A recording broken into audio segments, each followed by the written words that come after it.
The goal of the show is to help you break in and thrive in advertising. We do that every single week by sharing the stories and advice of those rocking it on the other side. And we also have our daily advertising news you need to know on LinkedIn that you can watch. It takes 60 seconds or less. It's unlike anything else you've ever seen before. Today, you are going to learn from Lorenzo Costa, who is the CEO and founder of Link Creative, a Chicago-based digital marketing agency making waves. He's young, he's Gen Z, his employees are young and Gen Z, and they have so much experience. They're turning 2 years old pretty soon here. I've been watching them from a distance, and here we are today, sitting down with Lorenzo to talk about the shop, what they're up to, and how they plan on growing. You're gonna love this episode. For all you entrepreneurs out there who might wanna break the 9 to 5 one day, this episode is for you. For people that love social, for the people that are constantly on their phones, that love consuming, this show is for you. You're gonna have a lot of fun. I hope you connect with Lorenzo and keep on listening over and over and share with your friends. This is the Breaking and Entering Advertising Podcast. And as usual, I'm your accomplice, Gino Schellenberger. Kick it, Mikey.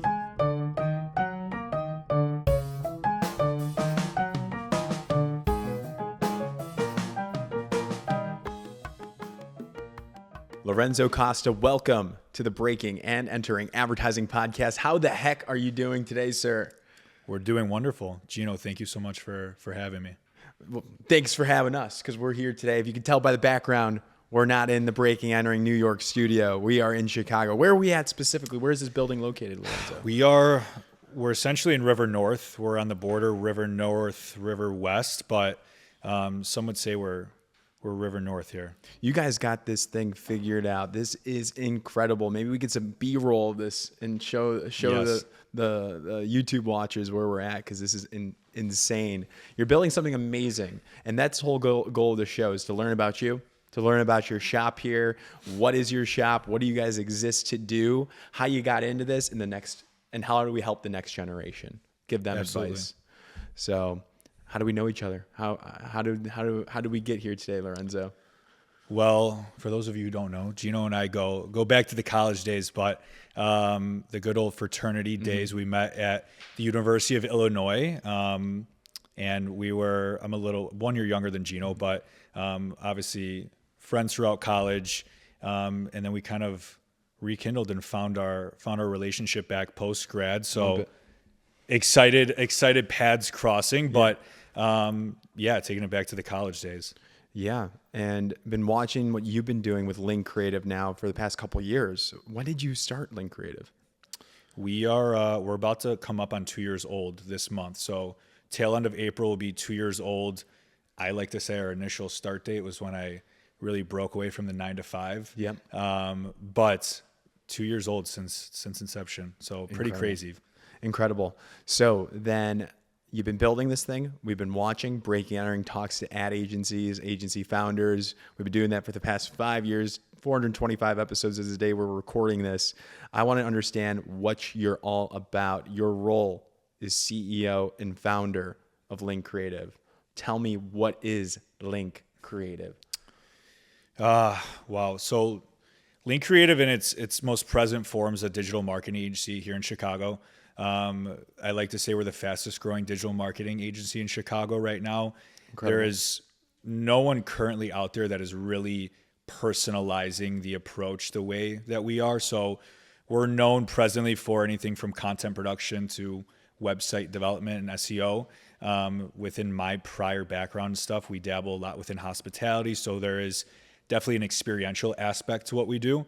We're doing a lot of coverage at events and things of that nature, but we're really acting as that entity that is modernizing and gaining a digital presence for local and mid-sized businesses. So industry agnostic at the moment, but 100% homegrown in-house Chicago-based team. So we're really excited about the culture and the team that we're building, but everything's been stressful but great up until this point. I bet, but it is the dream and it's working, and you're modernizing so many of these local clients here in Chicago. Like, what's your bread and butter? If you can go and paint like a perfect brand, on a pitch or something, you win this, like what would you absolutely crush? What is the look and feel of this company, and what are you offering? How are they going to work with you and be successful? Like, paint us that picture. Yeah, so I'd say first and foremost, we are a content-led agency. We like to do all of our workflows and approach based on organic data. So our ICP, if you will, is going to be your young to middle-aged founder. We work with businesses that just started, but I'd say our sweet spot are businesses that have been around 15, 20 plus years that potentially have not modernized within their digital presence yet. We come in, we audit what they're doing, get an understanding of where they've marketed in the past and where they want to go. And our goal at the end of the day is to gather as much attention and traffic to our clients as possible. So we want the stature of the businesses we work with to match digitally, if that makes sense. So we're looking at businesses that maybe haven't found their footing with social media, maybe don't have the most revolutionary modernized digital assets. And then we are kind of systemizing that approach. So content led first. And then we're looking to take that traffic, utilize it elsewhere, whether it is developing out their website and optimizing SEO, or taking that organic traffic and then marketing that in a paid media setting. Got it. So then what does it make up the organization kind of like? Because I know a little bit. I've been watching you guys for a while now, but like, what's the team structure looking like today? What's the vision? So we know traditionally that we talk to a lot of creative ad agencies, those full service, like right. big boy shops. And how does this kind of differ? Like what's going on today here with you all? Yeah, I'd say one of the most important things to me, I know I just mentioned it, but is building that in-house team, not because we need to do everything ourselves, but because what we do that's most important is localizing and personalizing. I'd say we want to be that extension of one's business. So I like to always say we're really an extension of one's marketing department, giving that agency feeling and model with the in-house structure, if you will. So everything is super collaborative. Everybody, no matter if you're least to most expensive paying client, is going to have a personal devoted account manager on their relationship. So the makeup of the team right now is a couple account managers. And then we kind of branch off into our specialty positions. We have one in-house paid media specialist, Lexi, she's great. We have our in-house development team, who's doing everything from redesigning and redeveloping new sites to sites from scratch, and then managing SEO. And then sort of the heartbeat of our business is definitely our production individuals and team that we use. Mm-hmm. So we like to keep that list very tight. We are in the process of hopefully rolling out something that we're going to call a link creative resident system. Definitely one of the most important aspects to what we do, but definitely one of the most challenging. We like to keep the team tight because we want to align our clients with production individuals where they meet their standards. But other than that, I have to give a shout out to our graphic designer as well. And then I'm everywhere A to Z, from sales to accounting and the whole thing. But tell me about the name. How'd you come up with Link Creative? Yeah, funny enough, a lot of people think it stands for my initials. It doesn't. Oh, yeah.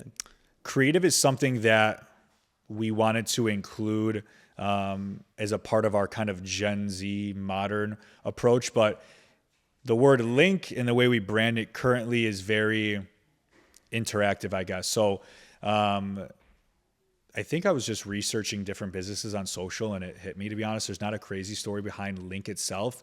But as far as the way we're utilizing it now, right, we refer to our clients as links.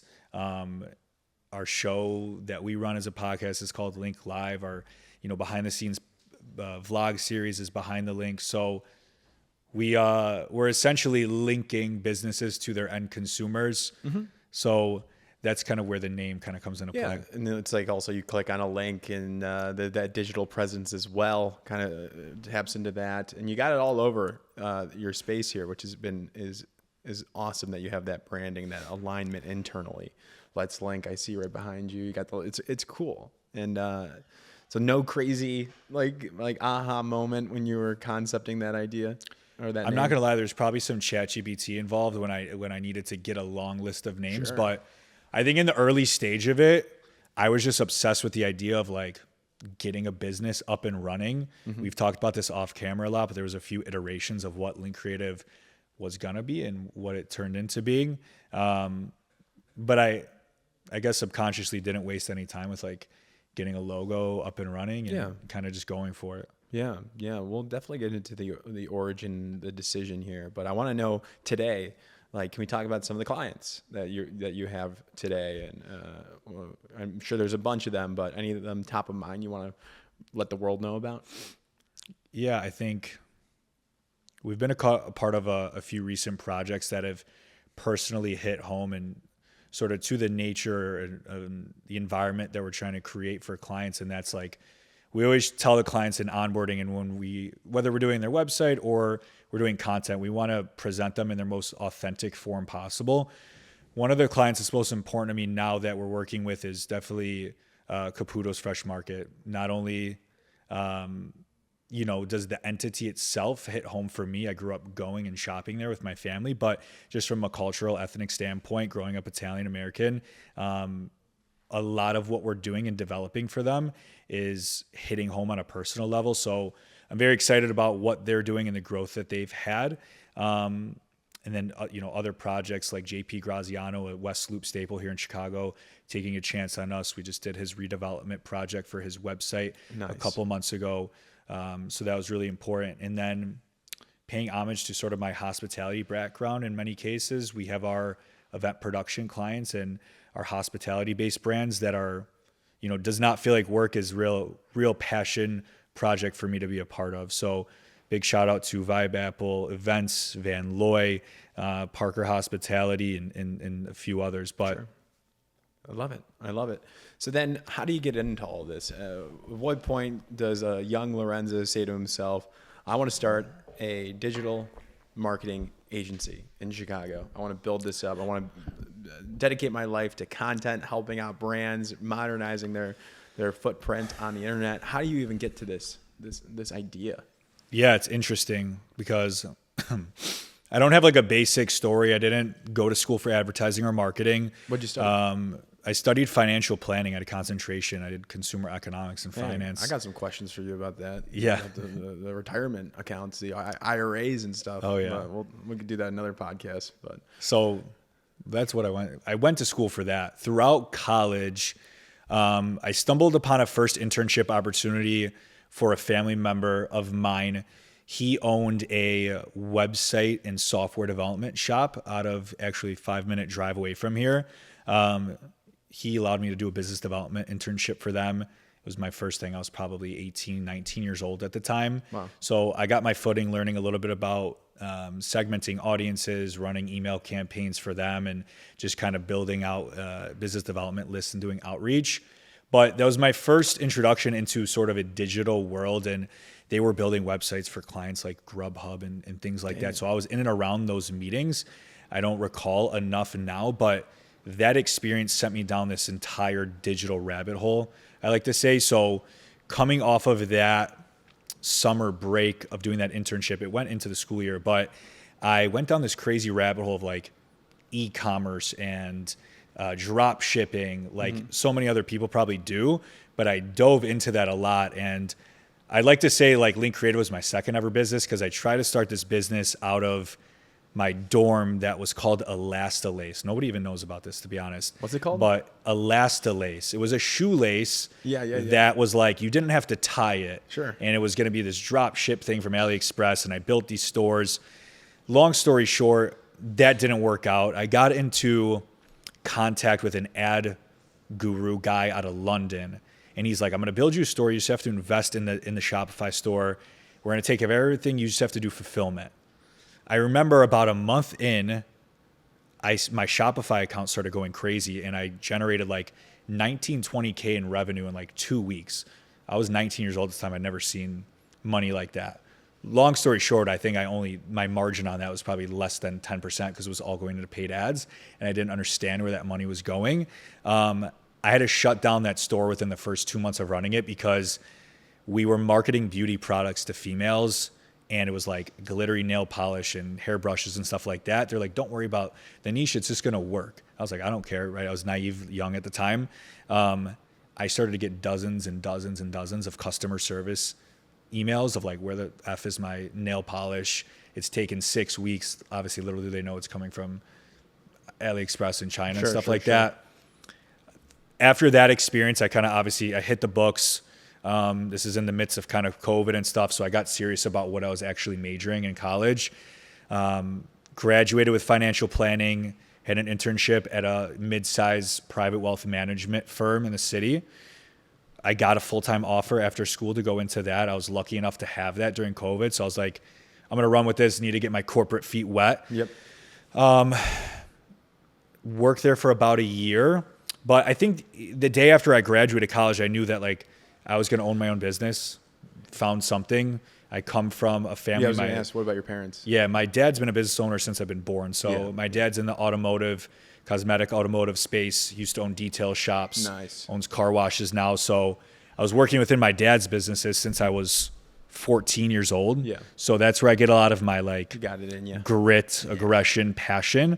I was literally drying cars in the middle of January and February, like 500 cars in a row that would come out of a tunnel where my fingers were about to fall off. So that definitely built up a lot of that courage and sort of early days. And but then now today it's like staying up late on a computer typing. It's like, it's not that bad. Now that's what wipes me out now. So it's funny full cycle.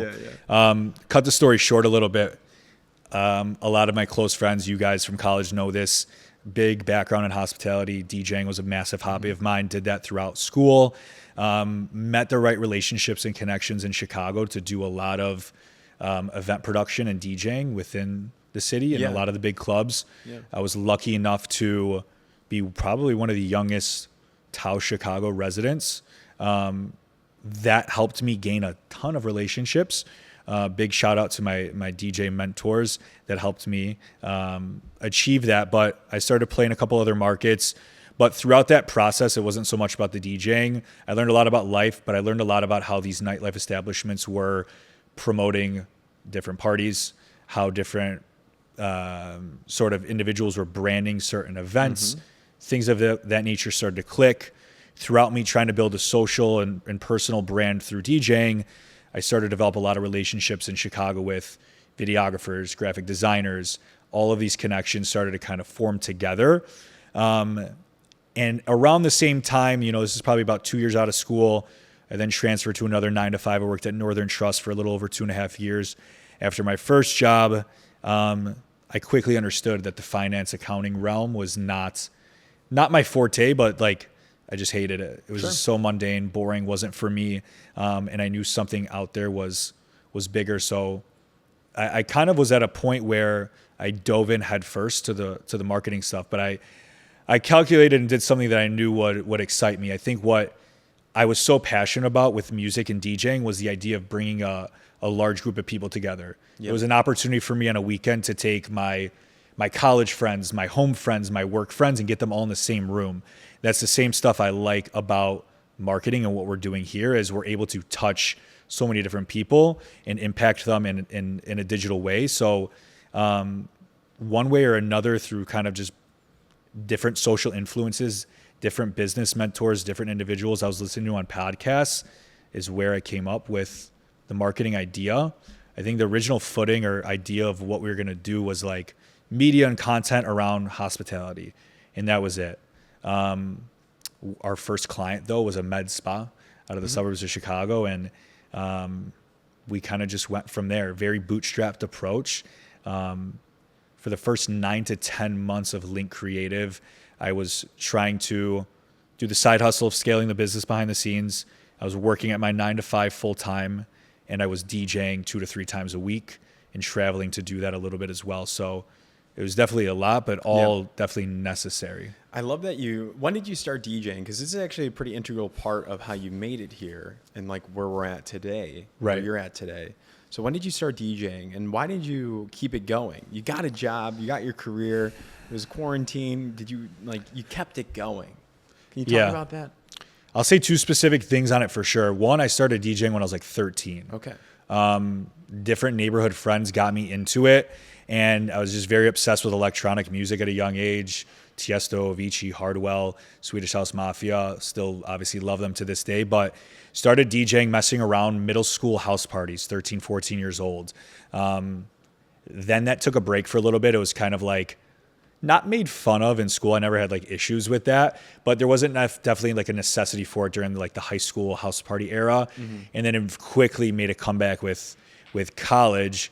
So started around that time, and then, why I stayed in it, for a side hustle in a very expensive and competitive city like Chicago. It pays well, to be completely honest. But not only that, the relationships I was able to develop from it were more valuable than any kind of booking fee I could get. So I was just meeting a lot of people, and I was exposed to a level of wealth and money and different relationships and propositions that I wouldn't have. So I will definitely say, if I didn't sort of follow that footing of like DJing, getting involved in nightlife in the city, 100% I would have never started Link Creative.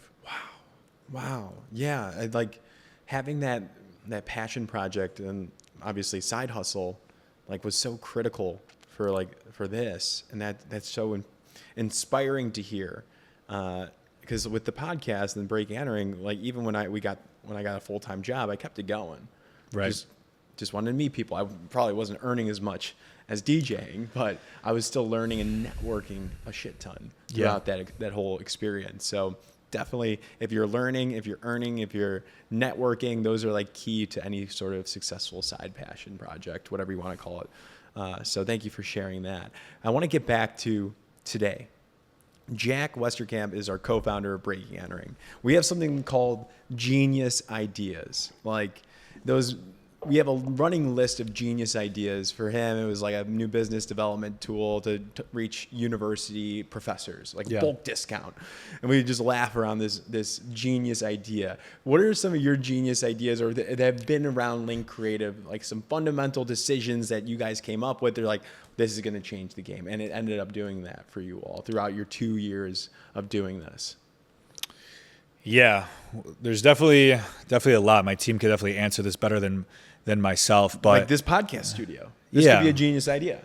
For sure. Obviously, the cameras can't see it right now, but this studio that we're sitting at is in the middle of our office, right? So kind of unorthodox to what it's so cool. People may expect, but I knew within a collaborative space, right? We're not a cookie cutter. We're not trying to be the next corporate sort of company, that we needed something very collaborative, very unique, to gather the attention of others. So I told you this, right? I have no shame in saying this. My goal is never to be the next #1 podcast on Apple Music and Spotify, but it was to give other individuals the opportunity to tell their story, give my current clients a unique sort of perspective on sharing their story when they are a client, and different content opportunities with that.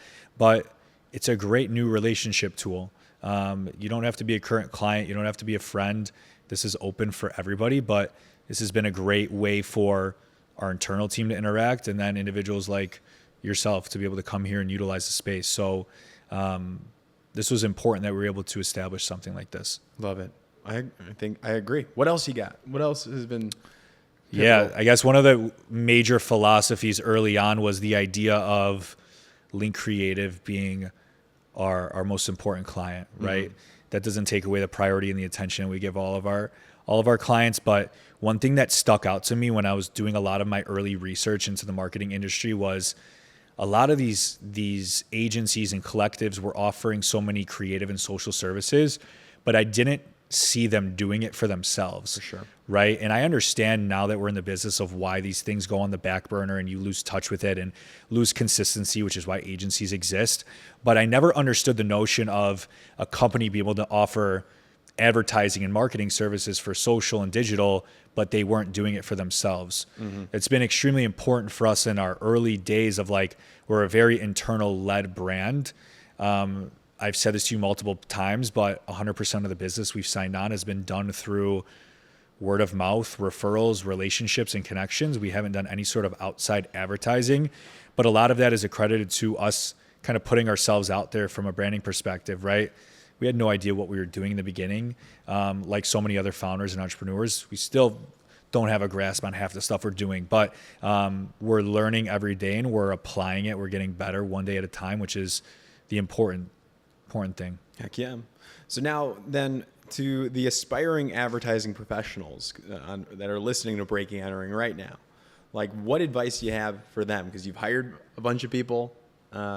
You know what it takes to be successful in this business. What do you say to them?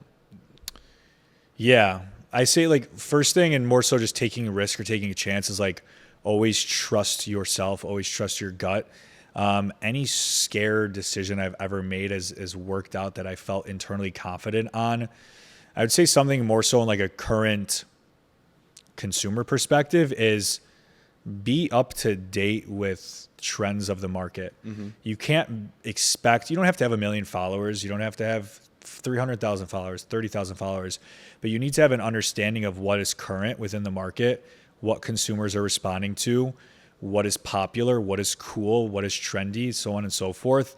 I think my biggest asset, marketing, advertising aside, this is just general business. My biggest asset personally is being able to recognize opportunity. You have to know your exact window of opportunity, when to strike, when to create communication. And the biggest thing of all, you have to have no shame. True. You have to have no shame, no embarrassment. Whether it was me earning DJ gigs, me earning clients, I am the most persistent, not annoying, but persistent person in the world when I am fully confident and believe heavily in something. So if I fully think that we can impact your business and we will provide a positive ROI, get you the value that you deserve, I'm going to be following up with you until the day you die.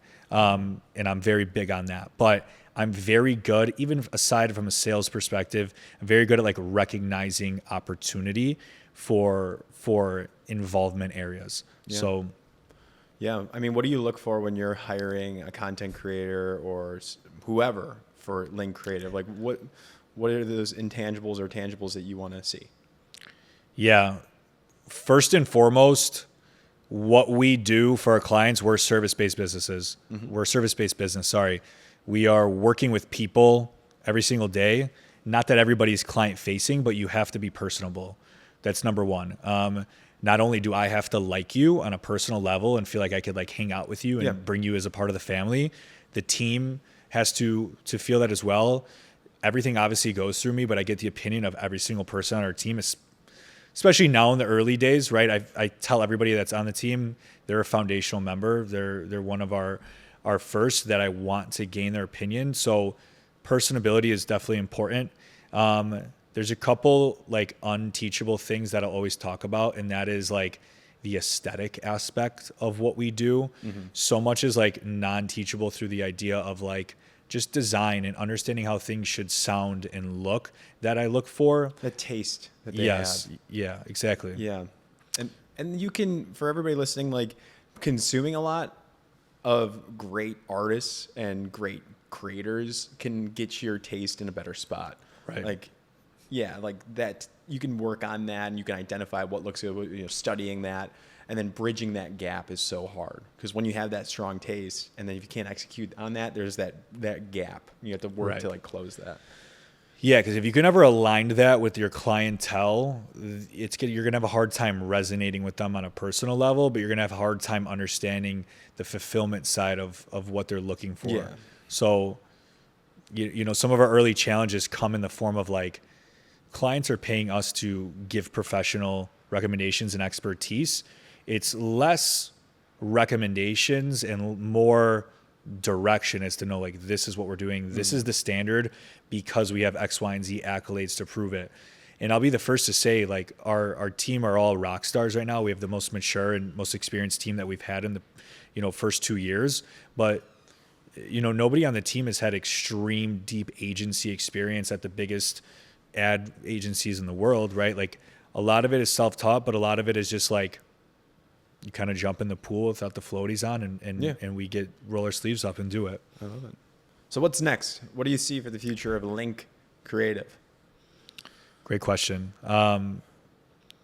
We've done pretty well up to this point, but I still have that sort of overlooming feeling every day of like we haven't even scratched the surface. Yeah. So as we bring on different relationships and partners like breaking and entering and working with outside consultants and stuff, we're really trying to refine and develop fulfillment. So we want to get better at developing results every day, and we want to be able to attract a certain level of clientele. So we love our localized based business, and that's never going to go away, but we want to work with some household names. That's definitely a big goal. And we want to develop into furthering partnerships, whether it's gaining, equity deals and things like that, and being as impactful and as involved as we can. I love it. I love it. How can people reach out to you? They want to talk with you directly. They want to work for you. They want to work with you. What's the best way, Lorenzo? Yeah, few ways. I'll say quickest way that I will see something personally, reach out to my Instagram at it's Lorenzo Costa. Follow, shoot a DM, and I will see that. But anything on our website, it's linkcreativeco.com. We have an inquiry form there. We have our info email listed there. We monitor that every single day, so we will see it. We'll get back. But just interact on socials. Follow the personal brands, and we'll see that. But love it. Thank you so much. Yeah. I appreciate you taking the time. I know you guys are going to keep on growing, and I wish you all the best in your future success. So thanks appreciate again, it. Lorenzo. Gino, thank you so much. Bring it in, dog. Crushed it. Love it.